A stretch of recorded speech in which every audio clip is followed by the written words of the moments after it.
एक समय की बात है, एक हरे भरे गांव में, जहां ऊंचे ऊंचे पेड़ आकाश छूते थे और नदियां कलकल करती बहती थीं, दो प्यारे बच्चे रहते थे। उनका नाम था आरोही और वीर। आरोही 5 साल की थी और वीर 10 साल का। वे दोनों बहुत शरारती और बहादुर थे। उन्हें जंगल में घूमना, पेड़ों पर चढ़ना और पंछियों से बातें करना बहुत पसंद था। उनके गांव के ठीक बीच में एक बहुत पुराना और विशाल पेड़ था। इस पेड़ पर एक खास फूल खिलता था, जिसका नाम था प्रकाश पुष्प। यह फूल रात में जुगनू की तरह चमकता था और पूरे गांव को अपनी जादुई रोशनी से रोशन कर देता था। गांव वाले इस फूल को अपनी खुशियों और समृद्धि का प्रतीक मानते थे। एक दिन जब आरोही और वीर जंगल में खेल रहे थे, उन्होंने देखा कि प्रकाश पुष्प मुरझा रहा था। उसकी पत्तियां पीली पड़ रही थीं और उसकी चमक धीमी हो रही थी। गांव में हर तरफ उदासी छा गई थी। बच्चे उदास हो गए। उन्होंने दौड़कर गांव के सबसे समझदार और बूढ़े गिलहरी मिकी के पास जाकर पूछा, मिकी चाचा, प्रकाश पुष्प को क्या हो गया है? मिकी चाचा ने अपनी पूंछ हिलाते हुए उदास स्वर में कहा, बच्चों, प्रकाश पुष्प को एक खास चीज की जरूरत है, चांदनी बूंद। यह चांदनी बूंद सिर्फ हिमपर्वत के शिखर पर मौजूद एक छिपी हुई गुफा में मिलती है। आरोही और वीर एक दूसरे को देखने लगे। हिमपर्वत बहुत दूर और खतरनाक जगह थी। मिकी चाचा ने उन्हें समझाया, यह बहुत लंबी और कठिन यात्रा है। तुम्हें रास्ते में कई मुश्किलों का सामना करना पड़ेगा। वहां घना जंगल है, तेज बहाव वाली नदी है और एक अंधेरी गुफा भी है। वीर ने हिम्मत से कहा, हम जरूर जाएंगे मिकी चाचा। हम प्रकाश पुष्प को बचाएंगे। आरोही ने भी सिर हिलाया, उसकी आंखों में दृढ़ संकल्प था। बच्चों ने अपने माता पिता से बात की। पहले तो वे चिंतित हुए, लेकिन बच्चों के अटल निश्चय को देखकर वे मान गए। उन्होंने उन्हें खाने का सामान, एक मजबूत रस्सी और एक छोटी सी लालटेन दी। अगली सुबह सूरज की पहली किरण के साथ आरोही, वीर और मिकी चाचा, जो उनकी मदद करने के लिए उनके साथ गए, अपनी यात्रा पर निकल पड़े। जंगल की हवा ताजी थी और पक्षी चहचहा रहे थे, लेकिन बच्चों के मन में एक बड़ा काम करने की चिंता भी थी। वे सबसे पहले फुसफुसाते जंगल से गुजरे। इस जंगल में पेड़ इतने घने थे कि दिन में भी अंधेरा रहता था और हवा चलने पर पत्तियां अजीब सी आवाजें निकालती थीं, जैसे कोई फुसफुसा रहा हो। वीर थोड़ा डर गया, लेकिन आरोही ने उसका हाथ कसकर पकड़ लिया। डरो मत भैया, उसने कहा, हम साथ हैं। मिकी चाचा ने उन्हें सही रास्ता दिखाया, क्योंकि जंगल में कई रास्ते थे जो भटकने वाले को और गहरे जंगल में ले जा सकते थे। उन्होंने पेड़ों पर निशान बनाए ताकि वापसी में आसानी हो। रास्ते में उन्होंने अजीबोगरीब पौधे और चमकते हुए मशरूम देखे। फुसफुसाते जंगल को पार करने में उन्हें पूरा एक दिन लग गया। शाम होते होते वे एक साफ जगह पर पहुंच गए जहां उन्होंने रात बिताने का फैसला किया। अगले दिन उनकी यात्रा उन्हें चमचमाती नदी तक ले गई। यह नदी क्रिस्टल की तरह साफ थी और उसमें चमकती हुई मछलियां तैर रही थीं। लेकिन नदी बहुत चौड़ी और उसका बहाव तेज था। उस पर कोई पुल नहीं था। वीर ने एक लंबा और मजबूत पेड़ का तना देखा जो नदी के पार जा सकता था। हम इस पर चलकर पार करेंगे, वीर ने कहा। लेकिन आरोही को लगा कि तना थोड़ा फिसलन भरा हो सकता है। उसने पास में कुछ लटकती हुई मजबूत लताएं देखीं। देखो भैया, आरोही ने कहा, हम इन लताओं को पकड़कर भी जा सकते हैं। वीर ने पहले तने पर पैर रखा, लेकिन वह फिसला। आरोही ने तुरंत एक लता पकड़ी और वीर को पकड़ने के लिए दी। दोनों ने मिलकर लताओं और तने का इस्तेमाल करते हुए सावधानी से नदी पार की। मिकी चाचा उनकी सूझबूझ पर मुस्कुराए। नदी पार करने के बाद वे एक अंधेरी गुफा के सामने पहुंचे। गुफा का मुंह बड़ा और डरावना लग रहा था। अंदर से अजीब सी डरावनी आवाजें आ रही थीं, जैसे कोई फुफकार रहा हो या खर्राटे ले रहा हो। वीर ने लालटेन जलाई, लेकिन रोशनी गुफा के विशाल अंधेरे को पूरी तरह दूर नहीं कर पा रही थी। आरोही को भी डर लग रहा था, लेकिन उसने हिम्मत नहीं हारी। शायद यह सिर्फ हवा की आवाज है, उसने फुसफुसाया। मिकी चाचा ने कहा, बच्चों, यह गुफा एक पुरानी सोई हुई गुफा है। बस शोर मत करना और सीधे चलते रहना। वे धीरे धीरे गुफा के अंदर चले। उनकी हर सांस सुनाई दे रही थी। अचानक एक चमगादड़ उनके सिर के ऊपर से उड़कर गया, जिससे वे दोनों चौंक गए।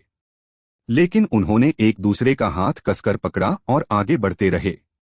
अंत में गुफा से बाहर निकलने पर उन्होंने राहत की सांस ली। गुफा से बाहर निकलने के बाद वे सीधे हिमपर्वत के पैर में पहुंचे। यह एक बहुत ऊंचा और बर्फीला पहाड़ था जिसकी चोटी बादलों में छुपी हुई थी। यहाँ हवा ठंडी हो गई थी और चारों ओर बर्फ जमी थी।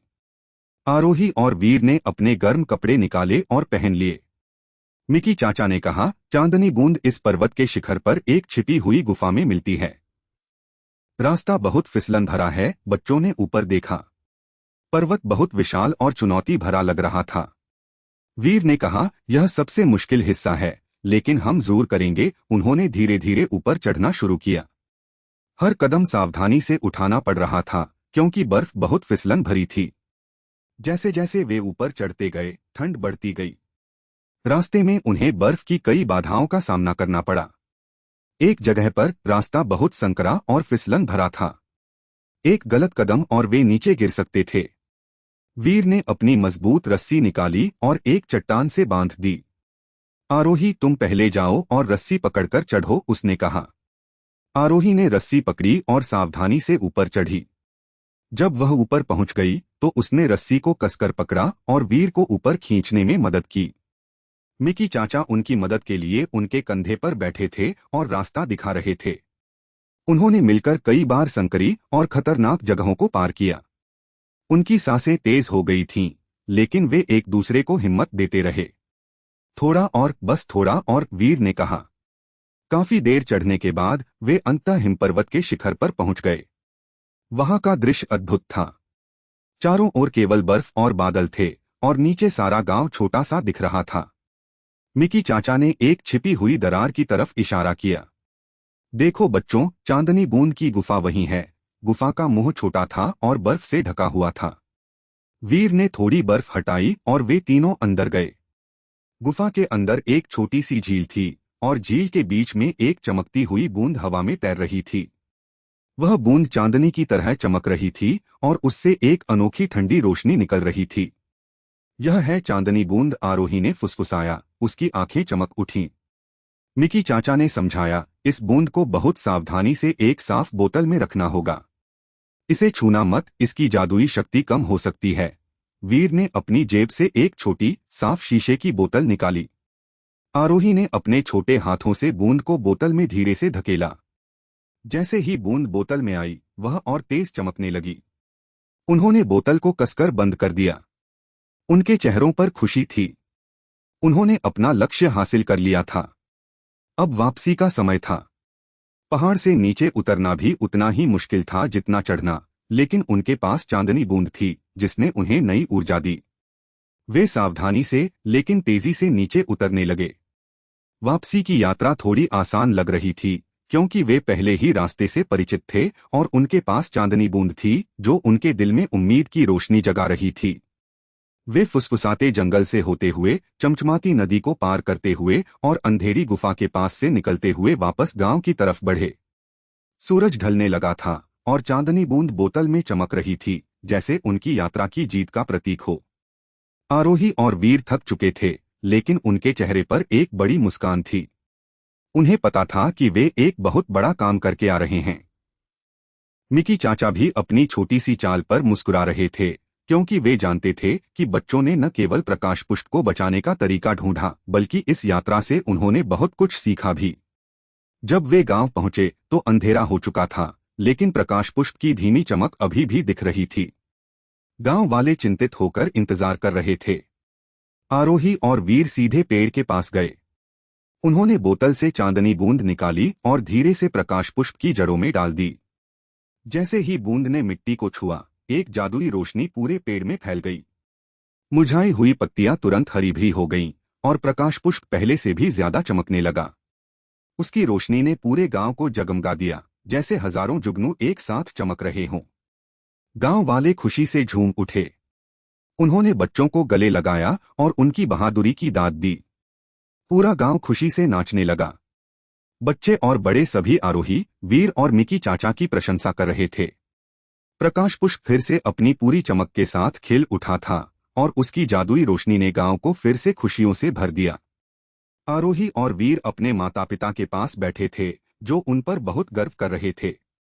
मिकी चाचा ने कहा, देखा बच्चों, जब हम मिलजुल कर काम करते हैं और हिम्मत नहीं हारते तो कोई भी मुश्किल बड़ी नहीं होती।